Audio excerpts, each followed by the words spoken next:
Vaksinasi COVID-19 sia di Kabupaten Toba nunga 2 hali diulahon. Na 2 on di Pajolo do tu pejabat dohat aka tenaga kesehatan alai molo tuna masyarakat dan adong dope di Bahen. Tungpe songoni gogoni COVID-19 sia manonggopi nasa jolma alai sahat rodi sadario dang boy dope di patupa pamareta vaksinasi tu saluhut masyarakat di Tobaon. Marhite hatorangan ni parhata COVID-19 sia di Toba amang lalu 5 juta na di hari Selasa tanggal 23 Salpu rodi sadario dang tarpatupani pamareta dope mangalehon vaksin tu masyarakat lumobi tu akan naung matua. Karena di Toba yang baru mendapat vaksin kan nakes dan beberapa dari Prokopimda, sehingga kita belum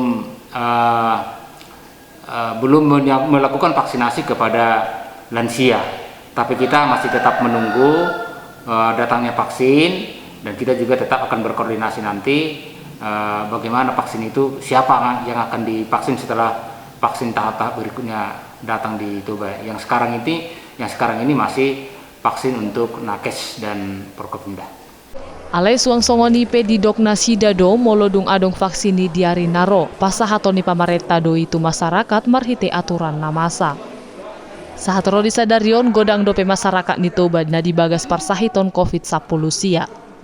Sian Kabupaten Toba, tim Toba TV, mabaritahon.